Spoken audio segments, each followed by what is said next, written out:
Hello, everyone. We are alive. You are alive with Joan and Alan out of this world for another exciting event, this time with Suzanne Ross and Michael Jaco, as we really discuss all these tools of spiritual awakening, ascension consciousness, and more. So I'm your host, Joan of Angels, also sponsored by Portal To Ascension, just to let you all know. I'm an intuitive guide, transformational coach, and I love broadcasting and introducing speakers. And I am here with my co-host, Alan Steinfeld of New Realities. Thank you, Joan. I think this is the fourth or fifth out of this world we're doing, and it keeps getting better and better. We go deeper and deeper, and we learn to understand each other. We intuit, and we can really go into this world and out of this world at the same time. And of course, we are coming together for today to help support Suzanne Ross's amazing upcoming Ascension retreat in Sedona, happening March 17th to the 19th, 2023. And we're going to bring on a special guest after. Let's bring on Suzanne, because she is why we're all here. Suzanne, Hello, Suzanne. You're always so full of energy. And you're so committed to raising consciousness. Give us a little background about the conference coming up. Oh, thank you, Alan. This is my 15th event that I've done in Sedona, and they just keep getting bigger. And this one is bigger and better than ever. We have incredible keynote speakers, workshops, spiritual journeys out on the land, lots of vendors and food vendors, and of course, an amazing cast, including our special guest today, Michael Jaco. And yesterday, we spoke with Billy Carson, and there's going to be Matt Kahn and Paul Selig and William Henry, so much more. Just visit the website at SedonaAscensionRetreats.com to check out all the speakers. We're also having an Ascension stage that features many speakers as well. And so we're just very excited about this event being held at the Sedona Performing Arts Center. We'll also have musical performances and an exciting George Norrie live show. Yeah. Well, it's going to be great. These are the all-stars of our team, as I say, and these are the ones that are really making a shift in consciousness, leading the way, including me and Joan and you and Neil Gaur will be there. So I think it's going to be a fantastic weekend. Sign up right there, SedonaAscensionRetreats.com. It's in a huge auditorium, but it could be sold out. So you want to sign up soon. Get your tickets and get your workshops too that are being sponsored there. Just want to mention, I'm going to be bringing my art out, and both Alan and I are speaking there too. And so that's even more exciting for all of us. So I want to hear about Michael Jaco. I heard him last year at the conference. I had a great opportunity to meet him. I've been following him, and I think he's an amazing intuitive guide and spiritual master. So I want to hear about him now. It's up to you, Suzanne, to introduce him. Oh, is he going to come on the screen? Okay. Okay, well, come on. Sorry, I was waiting for him to put us on the screen. Okay, I'll get the hang of this. This is just my second time. Okay. Yes, Michael Jaco is a former Navy SEAL and CIA operative. He saved his lives and the lives of his other Navy Team 6 members. He was also responsible for tracking Noriega and Saddam Hussein. He used his powerful intuitive abilities in combat and even after as a CIA operative.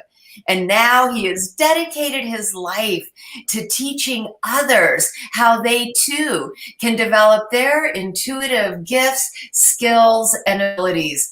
I want to congratulate you, Michael, on your brand new book, Intuitive Warrior, Lessons from a Navy SEAL on Unleashing Your Hidden Potential. I've been reading it. I love it. Everyone needs to read this book. Thank you so much for writing it. Well, thanks so much. Yeah, it was a great opportunity to have the experience to bring that information through.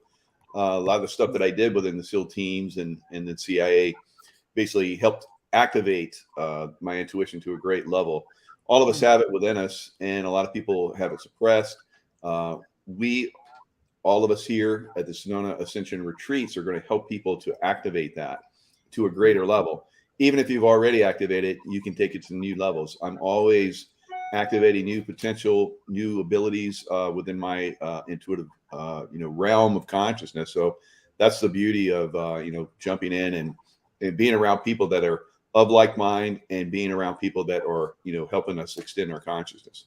Michael, I'm really interested in your story and that transformation where you go from, you join the military, you're, working hard and doing, and then suddenly, I don't know, but suddenly I want to know, how do you get to this other level where you're devoting it to people as opposed to against, Yeah, I think that, all of us, develop ourselves to a certain point and get us, and we're at the place where we can, unleash this information, as I call it, unleashing your intuition.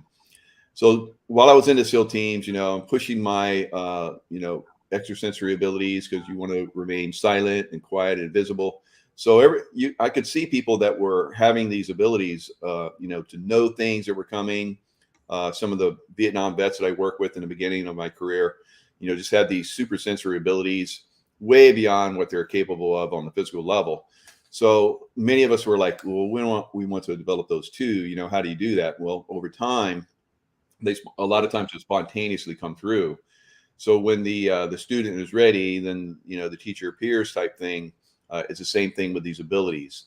And that's why you definitely want to come to, these types of retreats where you are around people that help you activate that. So for me, the warrior skills, I developed to a great level. I went through sweat lodges. I went through Native American spirituality. I did Vision Quest.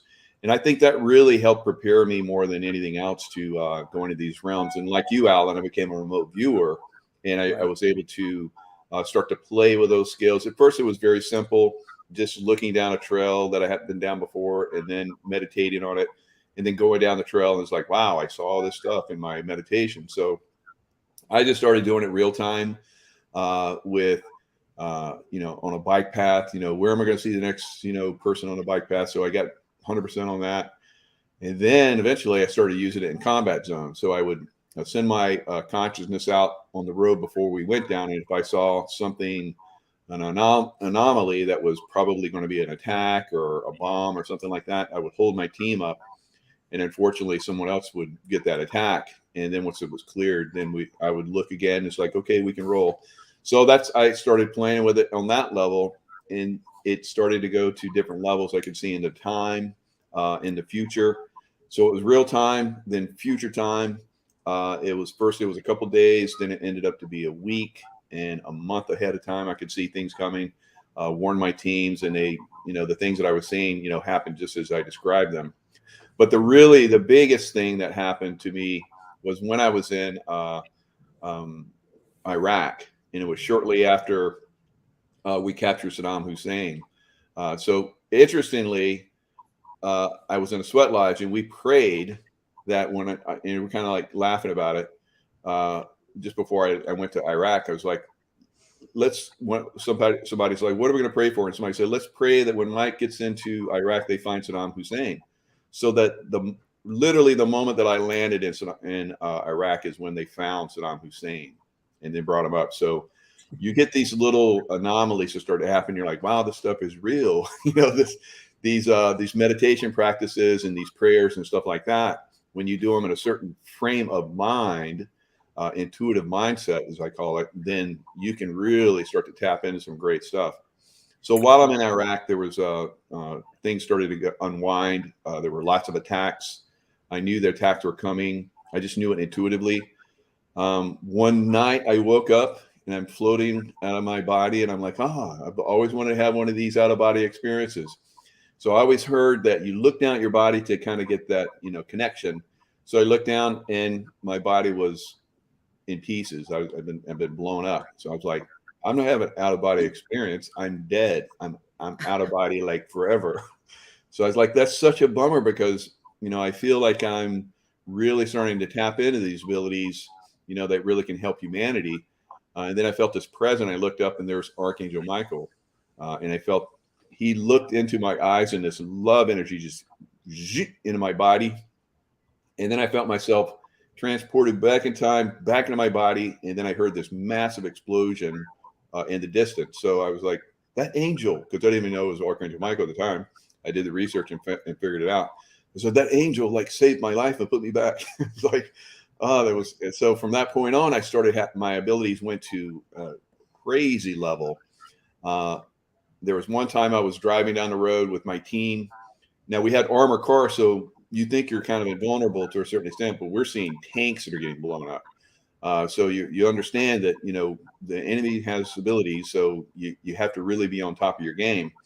So I'd been, you know, month after month after month, you know, really using my intuitive abilities and keeping everybody safe. So we're rolling out the gates of what we call the green zone, the safe zone, where all the you know, militaries locked everything down. There's guards everywhere. There's huge gates. There's tanks. There's everything. So you're safe in the green zone. And then the red zone when you leave that. So there's all these attacks in this one road. It's called Qadisha Highway in Iraq. So I just realized as we're rolling out the gate that I hadn't done the remote view, because I always do the remote view first before we go. And then if I see something hinky, then I just hold everybody up and just make excuses. But some guys are starting to realize I had these abilities, but I hadn't done it because I was just like, I got in the car. It's like, okay, let's go. And I'm like in zoning out, you know, I'm not really doing my thing. And then I get that we're in a kill zone right then.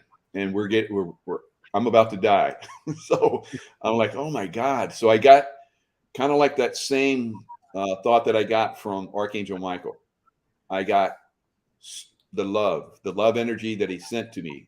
And I got in my head, send that love energy out as if every cell in your body is sending it out. I'm like, what? And I got, do it now. It's like, okay, so good military guy that I am. You know, I started sending the love vibration out. And then the feeling that we were about to die started to dissipate and dissipate and dissipate. And then it was gone. I was like, wow, what was that? So we got back to our other compound, another safe zone, and we heard that a group that had come out right after us, one of our teams, they got hit by a rocket propelled grenade and blew their truck up. All those guys got seriously injured. The truck was crazy destroyed. That would have happened to us if I hadn't sent out that love vibration. So I started to really use that love vibration from that point on. It's like, you know, did I really do that? And then I started to play with it, just like I did the remote viewing. And then it was like I would go into a combat zone that had been every single day. There was like attacks, you know, hundreds of people dying in some of these cities. So I would come into the city, and just like I'd done that bubble of love, sending out that love energy in that rocket attack that didn't happen because I sent the love out. I was like, well, why don't I do that for a whole city? And so I started to send out a bubble of love around the city, and I would think about that bubble of love. I really power it up, and then throughout the day or whenever it came to me, it's time to send out that love energy again. I would just keep doing it. While I was in cities, there were no attacks. When I would leave a city, the attacks would happen again. So it's kind of evolved over time. I started getting to the point where I would send that energy to other people as well that I knew they were coming to do attacks. And that's how I started to influence. And I call it, you send love energy to someone that is evil, and they have the option of either going with the light or becoming vulnerable, because you're sending that love energy. They become vulnerable. And a lot of times when I did that to terrorists that were hunting, all the ones that I was involved with, they eventually died. So they didn't like the light. They didn't like the love light. But when you send that love energy to them, like I said, it made them vulnerable. I did that with countless, dozens of terrorists that we were hunting. As the CIA case officers were doing information gathering, I started to focus on them, and I started sending them love. And within a short period of time, they were gone. So yeah, these abilities, exist within us. I've developed other abilities, but that was really the transition, Alan, where I made that Archangel Michael experience. That's great. it's so interesting to hear, you know, you're both a spiritual warrior and a physical military warrior.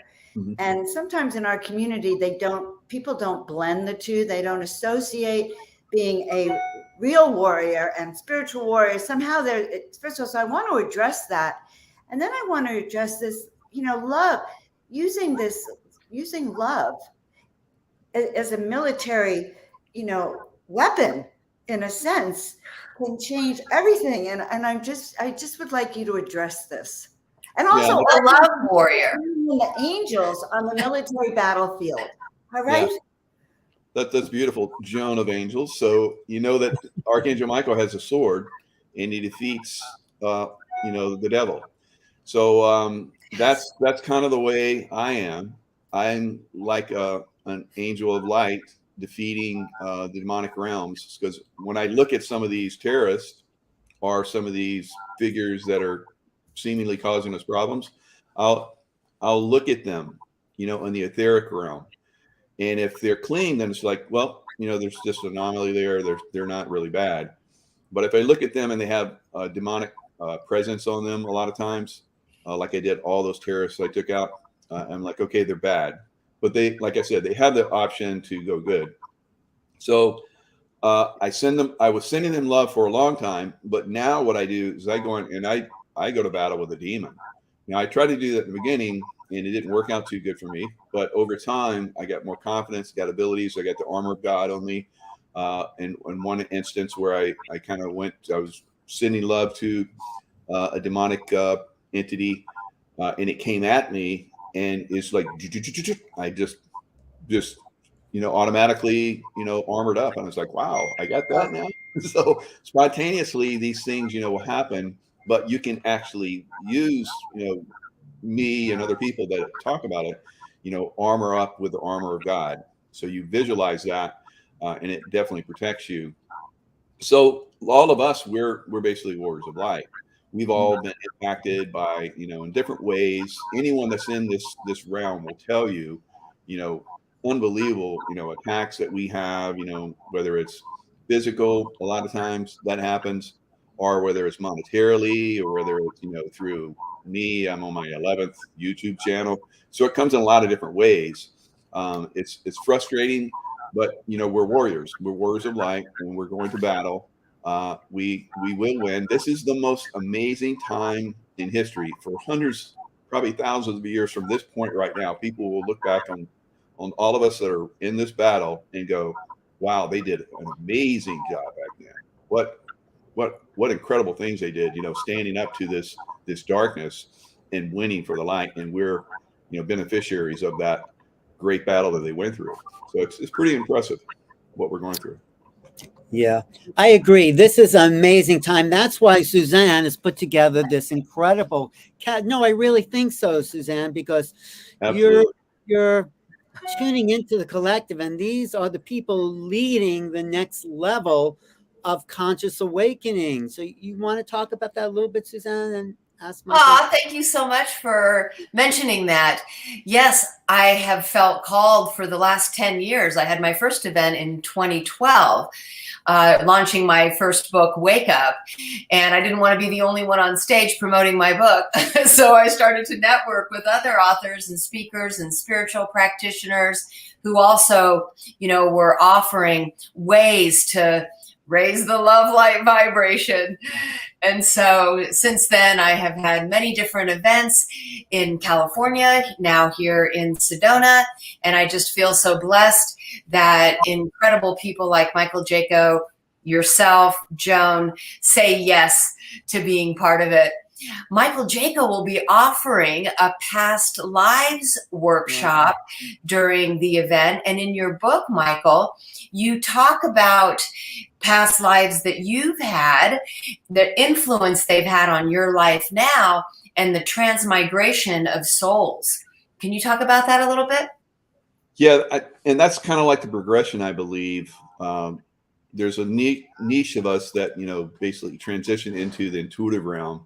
And then there's beyond that, there's another niche that goes into the past life understanding. So most people are under the impression that we just come here for a little period of time, we're here, and then we're out. It's like that's all there is. But most people will admit they just have these abilities in certain areas. For me, it was like being a warrior. Warrior was just so natural, and what I was guided to. I started the Navy SEALs first hand-to-hand program. I learned from past lifetimes that I was a samurai, and had studied a lot of the martial hand-to-hand skills throughout time. So it was so easy for me. I was like, this is so easy. There's no way that I couldn't have learned this at some point. So when I was a little boy, I had learned about past lifetimes and really believed in them. After seeing the movie Patton, where he talks about how he's at this one battle in the past, and when he was fighting Rome, he was a Carthaginian general. And I was like, I believe in that. So I started doing the research, started reading the books. Eventually I started to go to psychics. And this was later in my life, around 40, about the time frame I'm getting ready to make a transition out of the SEAL teams and into this more spiritual consciousness that, I got into. So I really didn't have the time. I was doing the warrior skills, very physical warrior skills. And then I started to make that transition. So that led me to eventually, do the study, the research into past lifetimes. So psychics told me that I was, and this is one thing that I'd done the research on the Battle of Gettysburg. So I'd been to the battlefield, research on that time frame, and I'm like, wow, I really feel that I was here, and I feel that I was a Confederate general.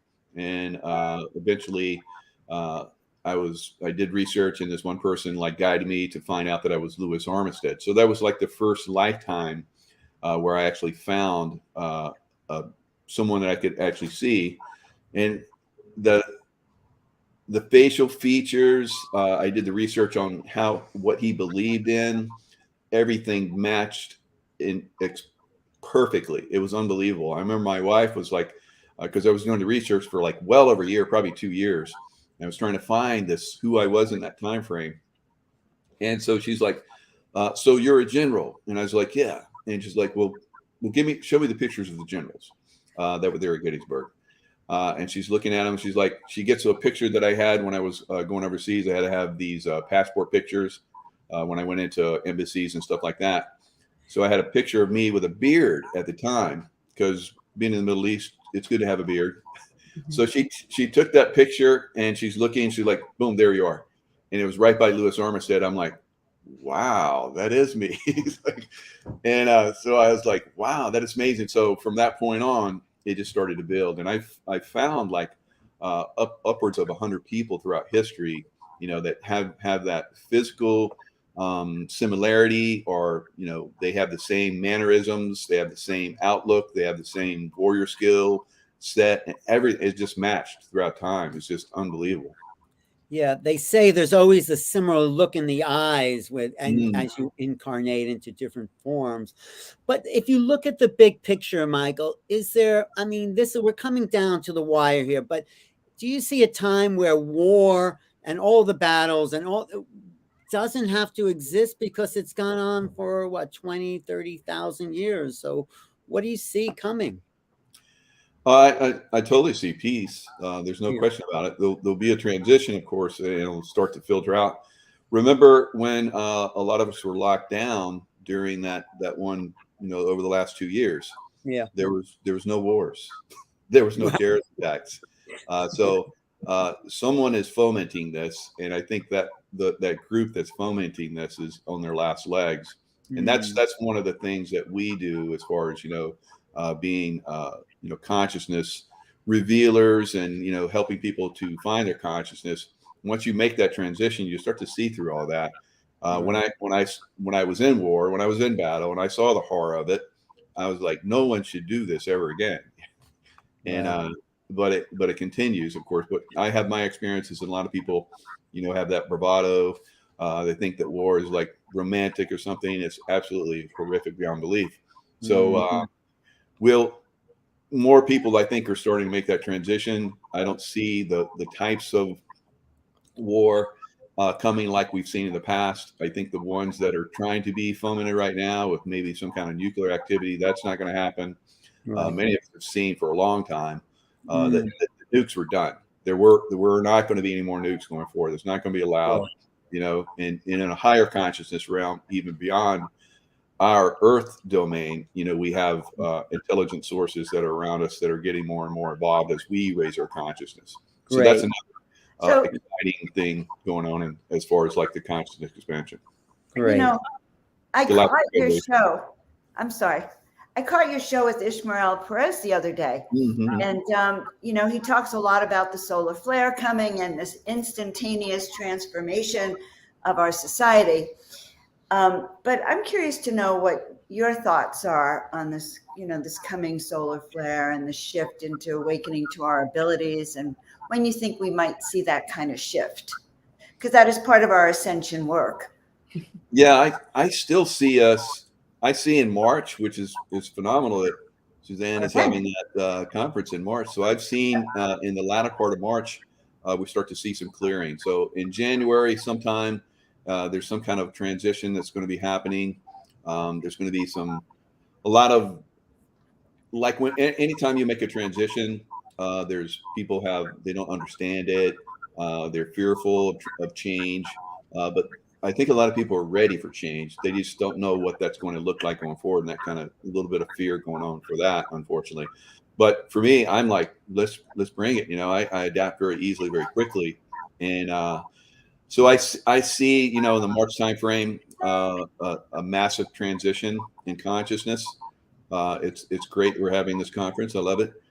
That's one of the reasons why I wanted to get involved with it, because I felt that was coming. Because there's not a lot that I'm getting involved with right now. A lot of people that are in this consciousness realm are feeling the same thing. So something massive, major change is coming, and it's going to be, little upsetting for a lot of people. So further out from March, I see, for the next couple of years at least, there's still transitional type things that are happening. People will take time to wake up, but it will start to happen on a faster and faster basis. I think that 90% of people pretty much are going to be on board with the transitioning phase that we're going to go through. And then, further out as things get cleaned up there's lots of things that we've cleaned up, because I've chased after bad people for a long time. It takes a while to clean them, get them, caught and brought to justice and so forth. So I think there'll be a lot of that going on for a while. I need to interrupt for a second. There's a weird sound. One of us has a weird sound. I don't hear it on my end, actually, but it's kind of like a gurgling, but it stopped. Okay. It just stopped. But I was going to ask Michael that question from Rachel Rose in the chat there about how you deal with all the intense, war and trauma. What people see is probably the most traumatic thing you can put the human experience through. How did you deal with that, and how do you transmute it? Yeah, that's a great question, and hello to everyone in the chat. That's a very nice chat going on there. But yeah, the easy part is, being in that fearful stage of, maybe you don't know what's coming, so you're fearful about that. Now, with me, what I learned to do very early on, as a young guy going through SEAL training, I learned to just relax through difficult situations. So I go into a relaxation mode. Now, once I'm in that relaxation, maybe there's some kind of echo coming from my end, it sounds like. So when I go in that relaxation mode, it's a lot easier for me to get intuitive information. So if you're not relaxed, you're in fear, intuition is not coming for you. It's blocked. So if you're anger, fear, or the lower states of consciousness, kind of like the muscle testing that's been done in the past by what's that one guy that was right there in Sedona, very, very famous guy. I can't think of his name right now, but he basically talked about how muscle testing, would tell, what's going on. So I do a lot of muscle testing. I've done it in the Suzanne show last year. Lots of fun, lots of good stuff. It's going to be amazing. So staying in that love vibration. So when I feel, tension or anything like that, I just think love. And once I'm thinking love, then it's done. It's all over. I don't have any doubts. I don't have any, anxiety, any fears or anything like that. Wow. Michael, you also take very good care of yourself physically through your health, wellness, and fitness. I just wanted to recognize you for what you do, not just to support people by helping them develop their intuitional abilities, but how you truly are a master training specialist. And you offer people health advice as well as some supplements. I think I saw a video of you talking about LifeWave products. And I was like, sign me up. How can we get LifeWave products? So I wanted to recognize you for also supporting us in our health and wellness. Yeah, thank you very much. Yeah, I'm always pushing the envelope on that. It's a lot of fun to discover new things. The LifeWave products have been amazing. Stem cell research, basically our own bodies, as we age, start to reduce the stem cell that we have, like 60% decrease when you're age 60 and then beyond. So the LifeWave basically stimulates that through natural, just little patches, has copper peptides in it. So your body's abilities or your radiation from your light, we're all light beings. So the light that comes out of your body basically activates the copper peptides and activates the stem cell within you. So naturally. And so I've been using it for a long time. It's quite phenomenal. But yeah, I mean, making sure you get enough protein in your body for if you're exercising or not. A lot of us don't get the right kinds of protein. Too many carbs, so just learning how to balance that. I go through transition phases where I bulk up and then I lean way down and do bodybuilding contests. So I do have a lot of insight on that. But yeah, thank you very much. It is a great time to really work on yourself, not just your consciousness, but also your body. So you need your temple to be in good standing so that you can take your consciousness to new levels. If you're fighting constantly, you're in pain, that's definitely going to decrease your ability to go into these consciousness state as well. Good point. Hey, Michael, I want to just get back to where you're in the war zone. You're feeling this love, which is just what a contrast. But did you ever feel like you wanted to share that with the rest of the army, with the rest of the military, or is that too weird? Would they think you're too strange? No, there was guys that have been around for a while started to get that, and we would actually tell people that would come into our groups, because the groups that I was in were the creme de la creme. Lots of background, special forces background. You had to have at least 8 years minimum, but there were some of us that had extensive experience. Like I had SEAL Team 6, which is like the creme de la creme of the SEAL team. So I took that, abilities, that knowledge, that education that comes through hard work and a lot of pain and suffering sometimes, and applied it to my spiritual side. So guys were starting to notice that. And some guys would ask me, especially when I came out with some of my books, they would ask me about certain questions about things that were in the books and so forth. And I would educate them. So, but not everybody. Some people would, like when I said, stay off this road on this day at this time, there's going to be an explosion. Some guys are looking at me like really weird. And, I know you've gone through this as well. Yeah. So I'm seeing this stuff, got to be careful here. Otherwise you might get blown up. So, yeah. And guys are like, looking at me like weird, and okay. And, once you start to see that my predictions and my remote viewing was accurate, they listen. Now, some people, with their deep religious backgrounds, unfortunately, would be like, I don't believe in what you're doing, but if you see something, let me know. I'm like, okay, I can work with that. That's fine. So at least you're not getting me kicked out of here because you think I'm a freak or something. So I think a lot of guys were like that. So we would get guys in over time. So I'm working with the CIA for well over a decade. We were getting really good groups of guys together. We all kind of thought in the same way. We trusted our instincts. We trusted our gut feelings. We trusted our intuition, because people actually started to talk about that because I brought it up. So people were starting to talk. So we would get a guy in that was like, I can't wait to get in a fight, all macho bravado stuff, and I want to blow those guys away. And we're like, hey, you can't talk like that around us, otherwise you're going to leave. So some of those guys left, and we would find out later those guys were killed in combat. So all of the guys that really had that anger issue. So that's why it's very, very important. Not only so you tap your intuition, but you will attract. And we started to notice that guys that were attracting anger, fear, and stuff like that. Almost all those guys that I saw that were if they were there for any length of time, they would be killed. And so we would allow guys around us that had that kind of mentality.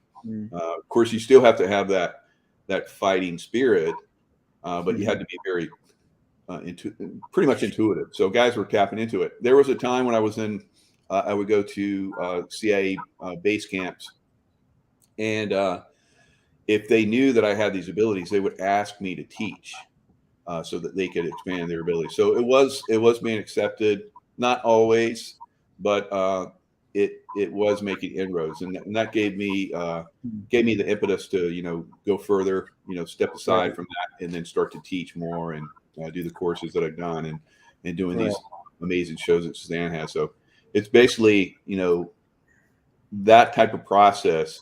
I think everyone eventually gravitates to, as far as learning from other people that have had these abilities. So I thought that I'm just going to be attracting guys, warrior guys, like police officers, firefighters, and of course military guys.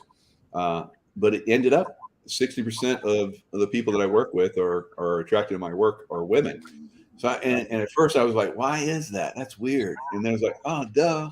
Women are intuitive. They know that that's part of their nature. They're easy with that. Now, guys, we have to have that tough analytical process. So it's a little tougher for guys to work through that. But I'm seeing a lot more guys now. I would go to shows, and you guys are probably seeing it as well, because I've been doing this for decades now.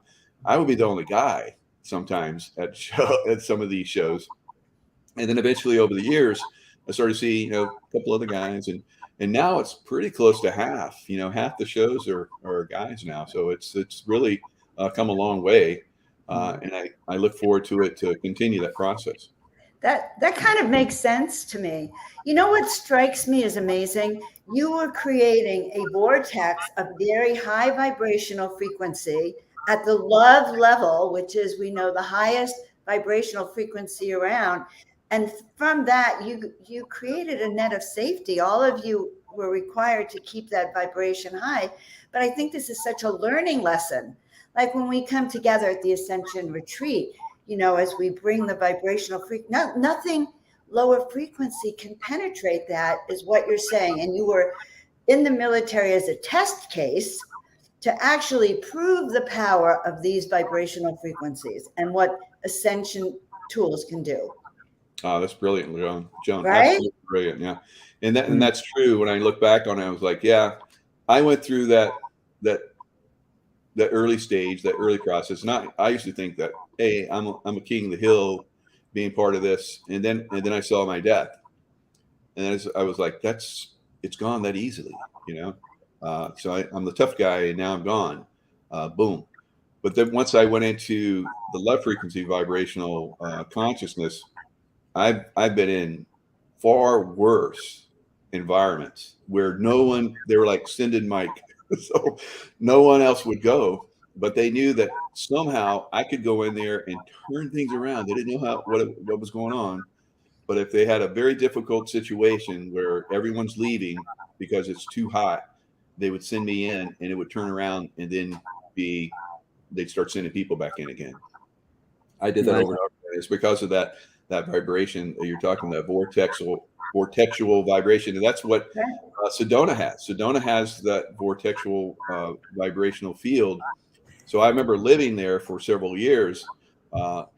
I would leave and go on these missions, and I'd come back just exhausted from, going into these combat zones and dealing with the craziness that's out there, as you can imagine.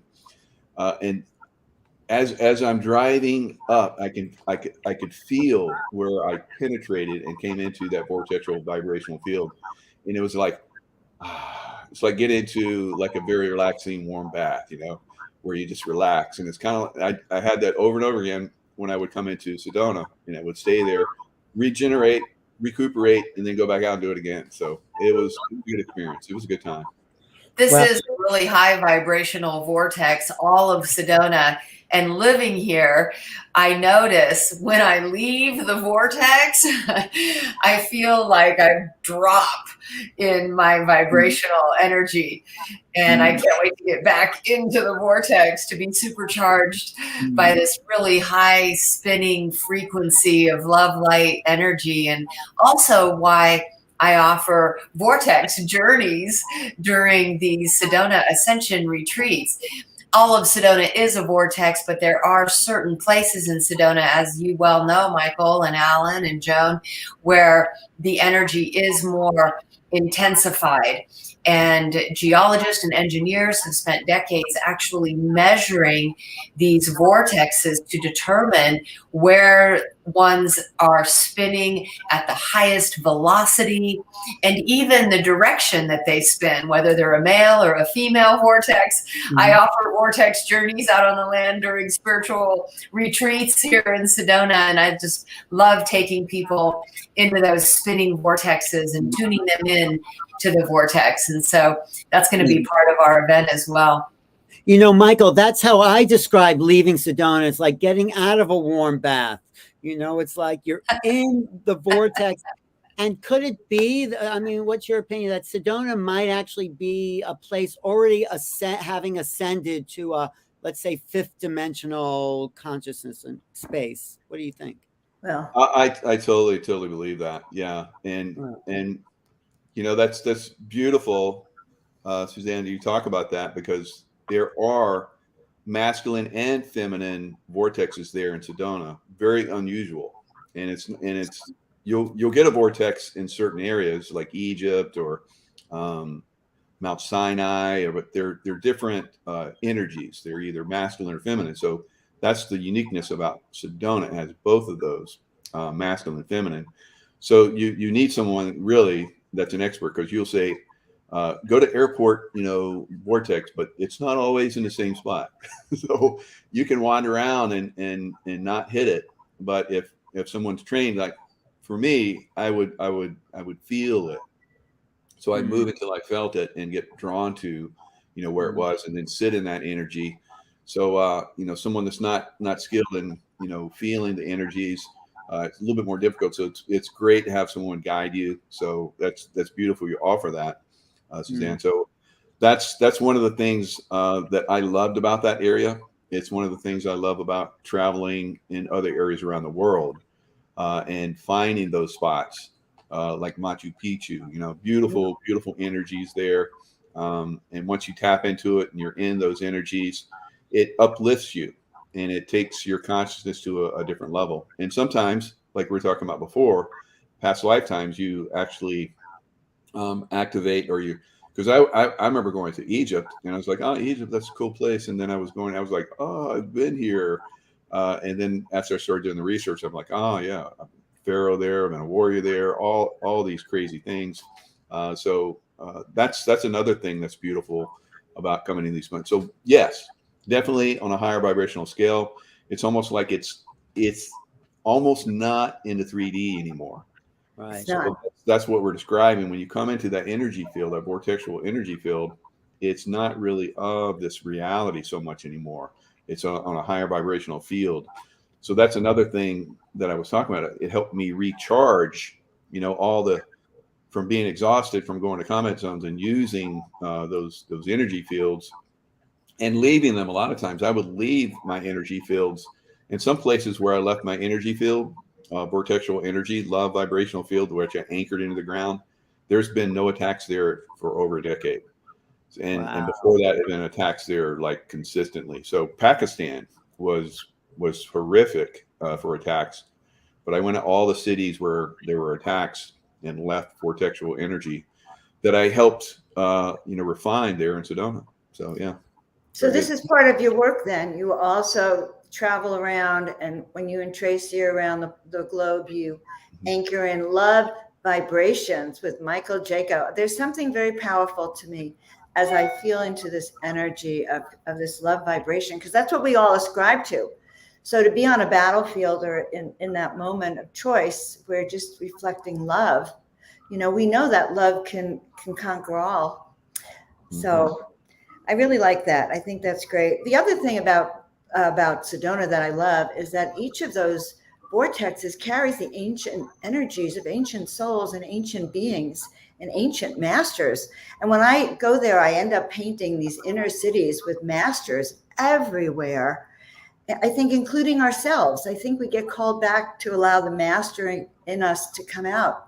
And that's what this ascension process is for me, that we all get to step into that higher vortex. So I love it. Maybe, Michael, on the day that you're not offering your workshop, you might want to be part of our vortex journey, going out into one of these sacred vortex sites and give us a little insight.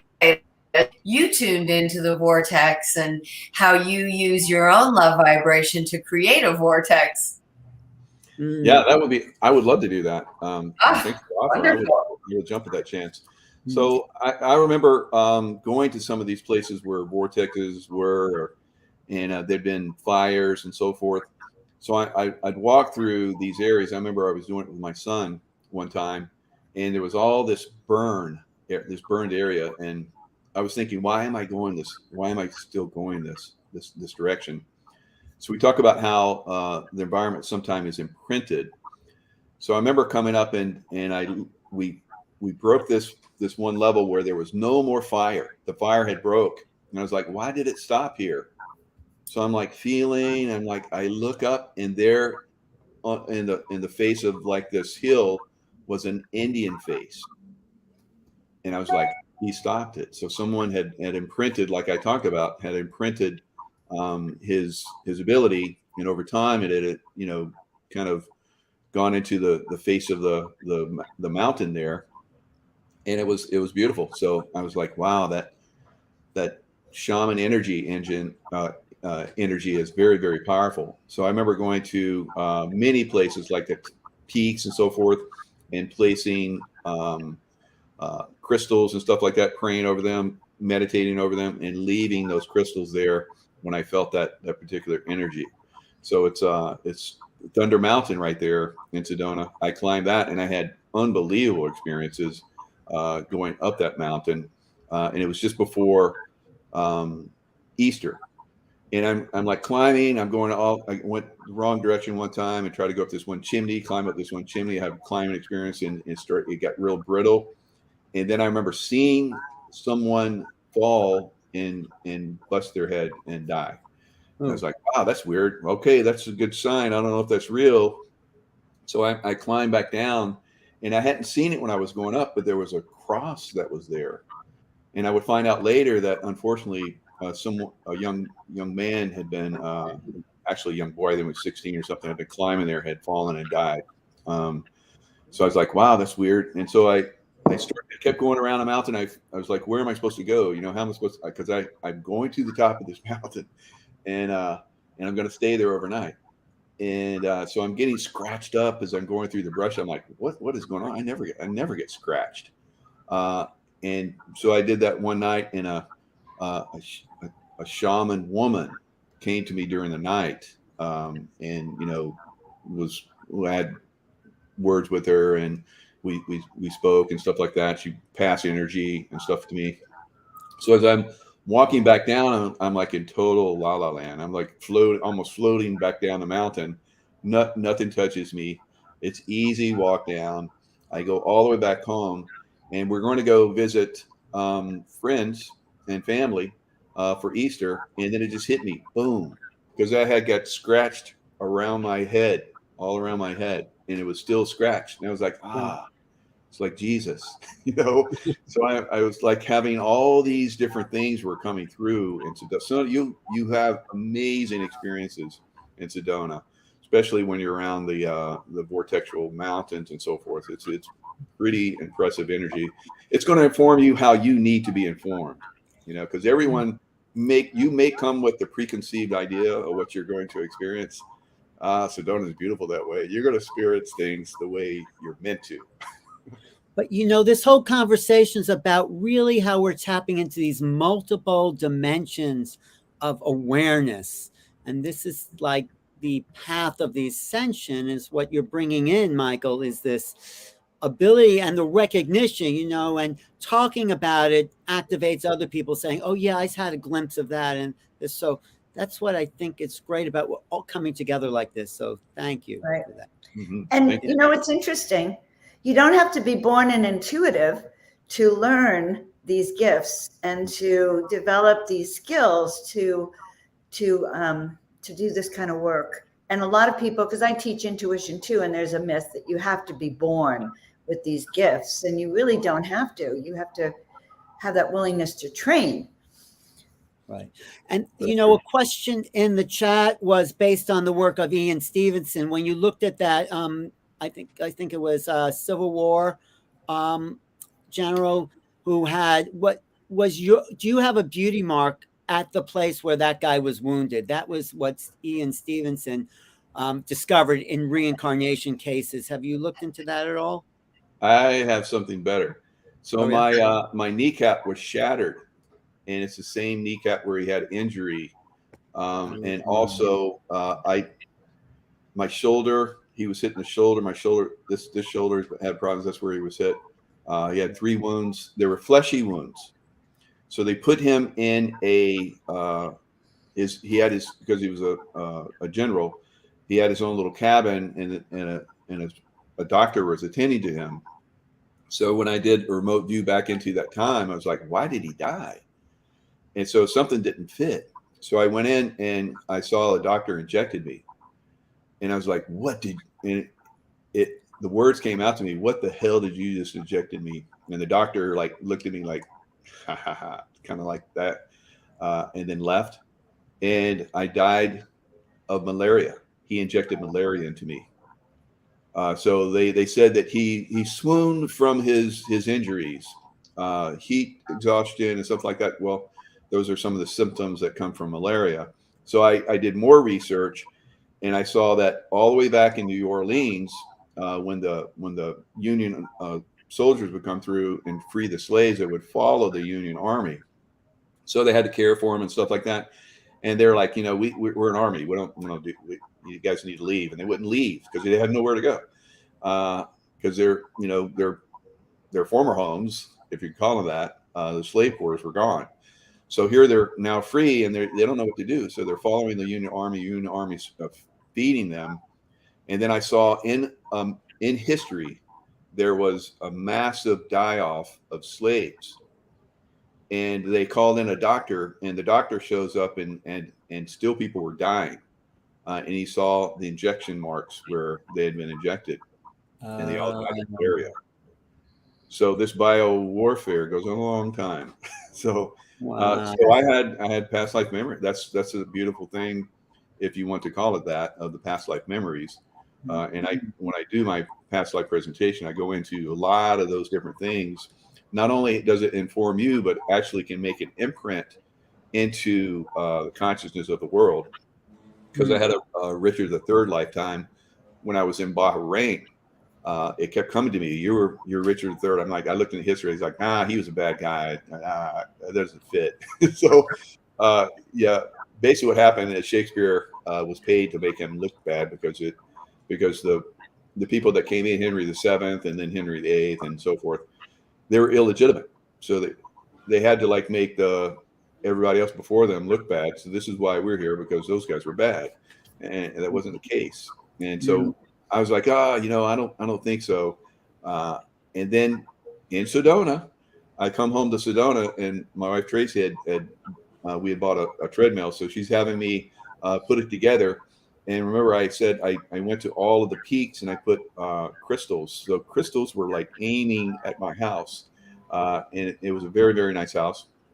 So I'm setting up the treadmill, and I felt this pain in my back, and and I fell, and I felt 11 stab wounds coming into me because I've been denying Richard III was one of my past lifetimes, and I'm like, okay, I was Richard III, and then the pain stopped. The next day, they found Richard III's body that had been missing for like over 500 years. So that opened up a whole new thing where, yeah, they found out that Richard III was not bad, that they'd made him to be bad for those reasons that were brought up. So, when we do these past life discoveries, not only will it have an impact in our own lives, but it can have an impact in the actual consciousness and what's going on in the world. Because there were a lot of other things. I've had people come on and talk to me about how soccer teams that were like, nobody that were in that area where Richard III, they took him back to, I think he was from York. They took his body back there, and this one soccer team, their football, our soccer, was very successful after that. And they were like nobodies, and they ended up winning the championship. So a lot of different things, happened in consciousness and the realities that go forward when we make these discoveries sometimes. So in Sedona, when you do the workshop, are you going to lead each person back to their own individual life, or how does that go? How do you work that? Yeah, I we talk about it. I answer questions. I give people my experiences so they can know, hey, there's somebody else here that's had these. Maybe a lot of people have already, tapped into it to a certain extent.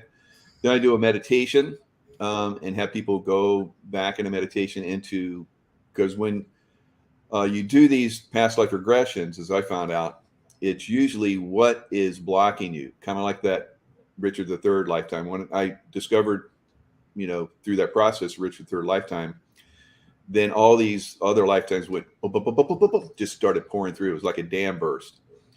So we'll have things within our lives which will cause a block a lot of times. And going into a past lifetime will, unleash whatever's blocking your consciousness in this lifetime. So that's one of the great things. So I'll lead the meditation, and usually people will go into what they need to learn or have discovery, like, past lifetime is, they'll feel real about it, and then they'll go home and they'll start to make all these discoveries like I was talking about. And that's a beauty of doing that. So same thing, you're in Sedona, beautiful energy, vortexual energy, you're in a vortexual energy zone where spontaneous things can come through for you. Yeah. And then you're being led in a meditation. I've had people say, your meditation is the greatest. And so it's not me, I'm just conduit. So same thing, I tap into those energies of Sedona. When I talk, last time I gave a talk at Suzanne's show, I don't have a preconceived idea what I'm going to, well, kind of, I know what I'm going to talk about, but what I say is what that audience needs. So I just let myself go and just reveal. And that's the way it is when I do, the past lifetime stuff. So it'll a lot of times, open people up. So the last one I did there in Sedona, the first one that I did in Sedona, and it was absolutely amazing. It was sold out, like boom, like that. So I told Suzanne, you need a bigger place. So, right.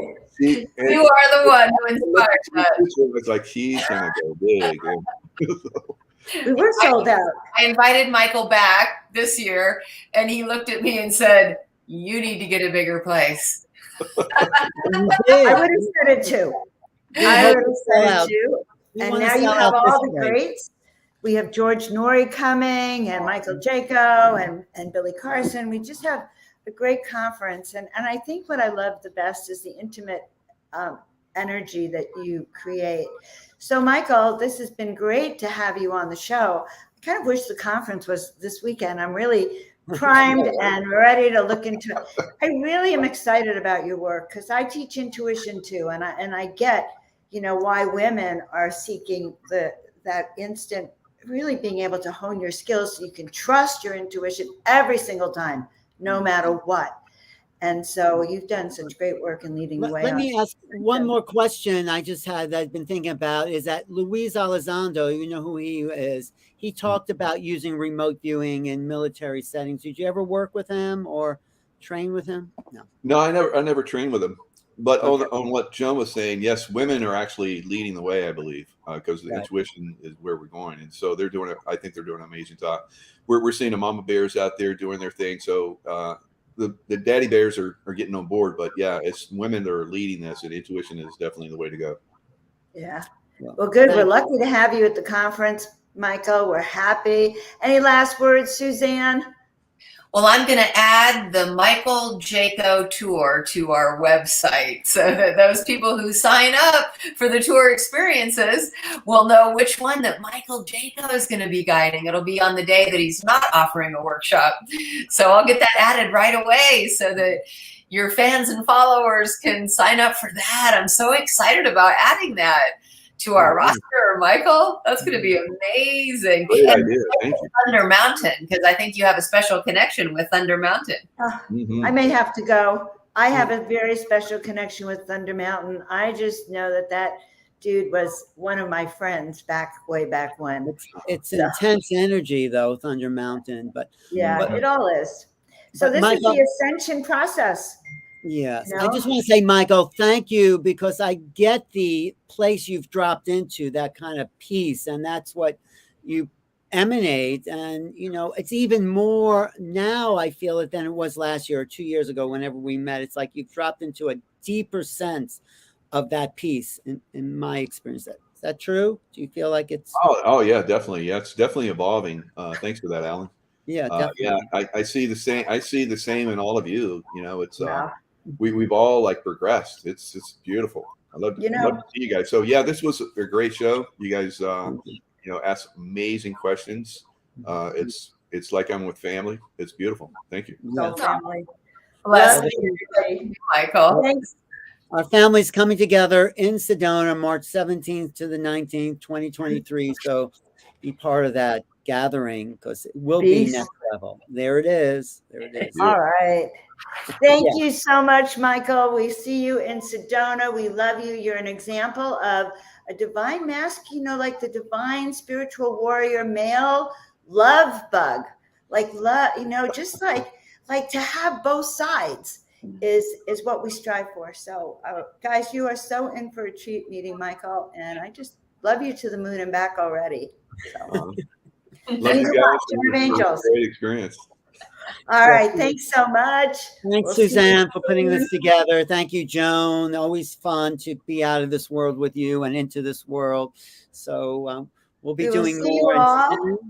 We have more interviews coming up with the rest of the crew there at the Sedona retreat. And I look forward to setting up just a three-way chat so that each of us can sort of share our background and hear how we got to where we're at today and why we do what we do and what we do and what we're going to be offering ourselves. Sedona. Let's do that next week or the week after. Let's definitely do that. Yeah. We'll do it. Get it scheduled. I love it. For tuning we can in. be interviewing ourselves, kind of. We can even suggest the questions to ask ourselves. It will be perfect.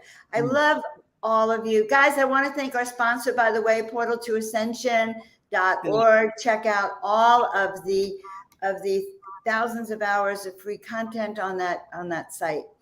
And thanks everyone for the chat. We had a great Oh my God, a chat. magnificent chat. You guys are just wonderful. Check out New Realities TV, Joan of Angels TV, Suzanne Ross and her transformational work as well. And we will see you all next week. Bye for now. Thank you. Thank you.